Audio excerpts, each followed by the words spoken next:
Hi, welcome back to the Scrapbook Pal YouTube channel. I'm Kara, and today we're going to show an abundance of appreciation with a thank you card using Lawn Fawn products. So we're using Let's Go Nuts, Thanks, Thanks, Thanks, the Lift the Flap Tree Backdrop, and Into the Woods Remix paper. We're using those trees up there. So we're going to start by ink blending these trees, and I started with Distress ink. This is tea dye, and I'm just blending all around and then bringing out the gathered twigs and a smaller life-changing blender brush and getting around the edges of the branches and the trunks of the trees just to kind of make them look a little rounded in their shading, and then shade around the holes that are in the trunks as well. So I'm taking this piece of paper so that I can get around but not overblend onto the tree trunk itself. So now I want to get the inside, and again with that piece of paper behind, it really helps to kind of keep it contained to where I want it. And I'm just putting some tea dye in there as well. All right, our backdrop is set, and now it's time to stamp out our images. And these are the cute little squirrels from Let's Go Nuts, and some acorns and piles of leaves. And I'm going to use jet black ink because I'm going to Copic color today, and that's Copic friendly. And now I'm going to put on some extra leaves and some acorns, and it's time to start coloring.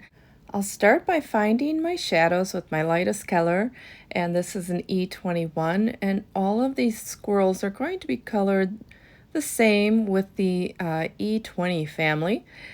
Now I like where those shadows are, so I'm going to bring in the E23 to darken that up.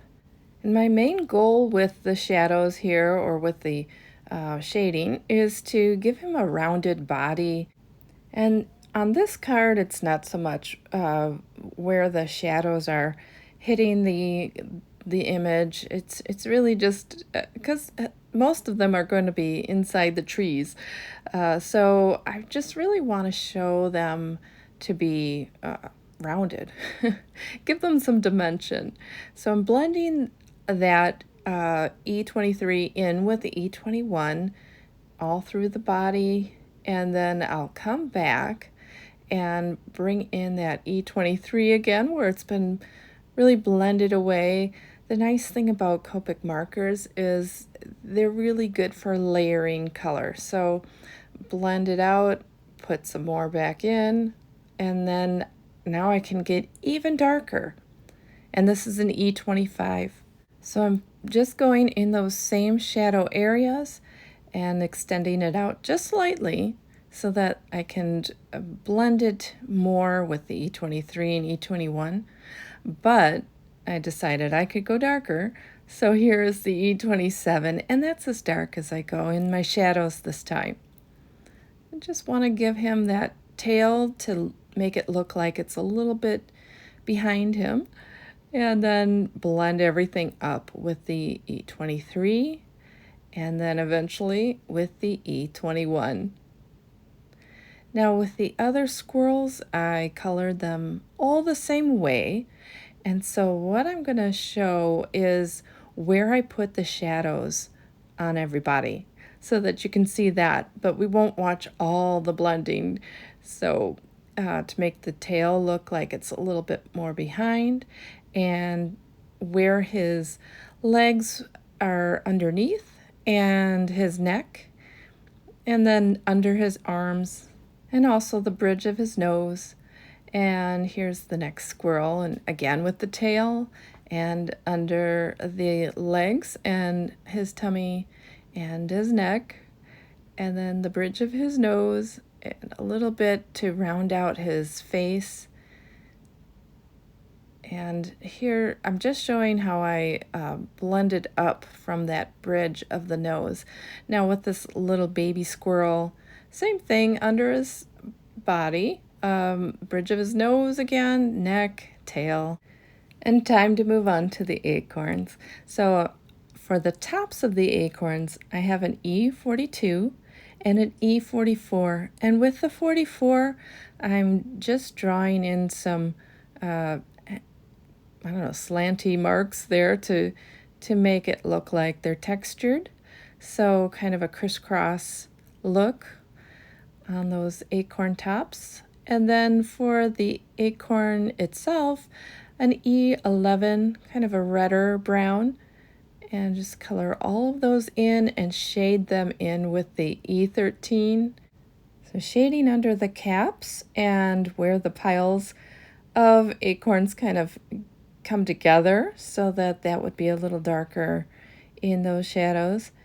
And then after I have the E13, I am going to come in with an E15 and darken that up even more.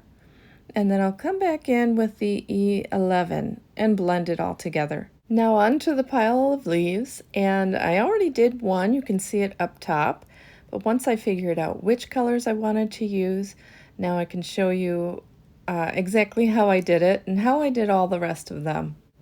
I started by figuring out which leaf was going to be what color by just coloring them in with the lightest.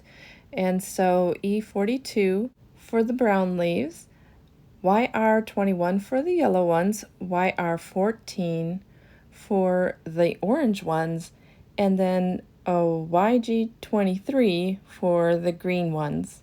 So I just have everything kind of figured out, and on all of those piles of leaves, I kind of varied it a bit so they weren't all the same leaf, wasn't the same color. So now I'm coming in with the next darkest color. This is an E44 for the brown leaves, and just putting in the spines of the leaf, and then blending that into the leaf with the light color again, so the E42, and then I'm darkening up in the shadows with that E44 again. And here is the YR18 to put in those leaf lines and then blending those in. But first here are the yellow ones with the YR24, and then the green ones with the YG25. And I'm also using the YG03 for those leaves and the E43 to kind of brown up those greens. I didn't want them to be too bright. But now coming back in with that light YR21 and YR14 to blend the lines of the leaves back into the leaves. Now it's time to cut them out with the coordinating dies. So I'm just showing you a couple of those. So we've got the pile of leaves and the squirrels and the piles of acorns. And I will go and cut those out off camera with my big shot. And here they are. They're all cut out and ready for the card. Now I cut down that background paper from Into the Woods remix, and I need something behind those holes so that you don't see it. And so I'm taking some ground espresso distress ink and my life-changing blender brush and just getting a piece of, I don't know, very dark cardstock, I guess I'm making, so that that will go behind those areas in the tree and make it look like it's dark inside. So I kind of cut out where I wanted the background to be. And now I can arrange the acorns and the squirrels that are going to go inside the trees. And he's just going to look like he's in front of a big pile of acorns there. So once I figure out where I want that, I'm going to glue down the squirrel and the acorns onto that background paper. And this is the Lawn Fawn glue tube. Got a little extra glue there, so I'm just going to use it for the acorns and the squirrel, and then he's all set. And now I can put some glue on the back of the tree and position it just where I want it over the little squirrel and his acorns. And once I have that all set, I can take my scissors and clip off the extra pieces on the sides of the trees. I'll do the same thing with the little baby squirrel, and he's going to be sitting on top of the acorn pile in his tree little nook there. I'll center that over him, make sure I have it just where I want it, and onto our last guy. And he is coming out from his acorn pile. He's very excited. I mean, they all have plenty of acorns for the winter, so they're very thankful. They have an abundance, and so I just love the expression on his face. So clip off the rest of the background there that I don't want, and the trees and the squirrels inside are all set to go. So now I want to make sure that I have these leaves. They're going to just kind of pile up on the bottom, and I'm going to glue those down to the trees and just make them look like they're kind of on the forest floor there. And now I can glue the whole backdrop onto the background paper. I'll make sure that it's centered where I want it, press it down, and it's all set. Time for the sentiment, and it's from Lawn Fawn's Thanks, Thanks, Thanks. I'm using that top one there, and it has this coordinating die. So I'm also going to use a second sentiment, and I'm going to take that out of the Let's Go Nuts stamp set, and it's going to say, I'm grateful for you. And these work together as rectangles so they match up real well.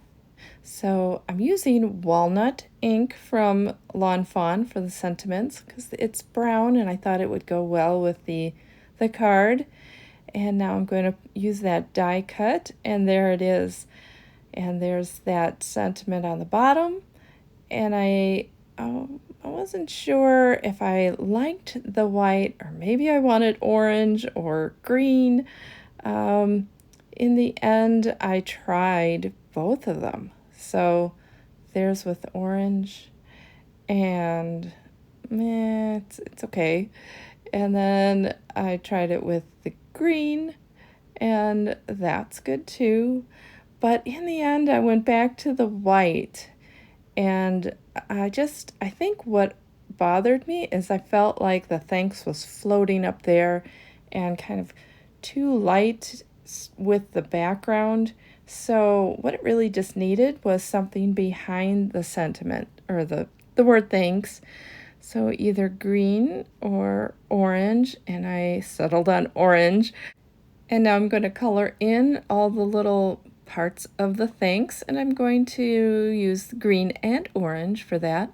I started out with a YG03, but I ended up with a YG25 to darken that up a little bit more. And then I use the YR18 because that's the dark one there too. And there it is. And I also wanted to trim down the banner at the bottom because I wanted the leaves to show up a little bit more. And I'll just clip off the excess there, and actually a little more. And then it's time for a little fishtail on there. So I'm cutting a slit in the middle, and then one angled to the middle on both sides, and that made my little fishtail, and it's all set. I can glue that down, and the little squirrel who's jumping, I'll glue him down over the top of that.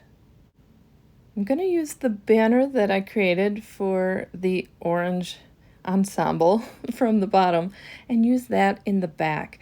And I decided it would look good as a banner going across the trees, like it's maybe tied to some trees on the sides.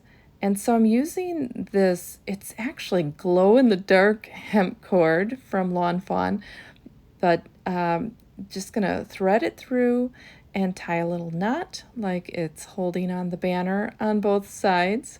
So there's the left side. Clip that off, and then the same with the other side.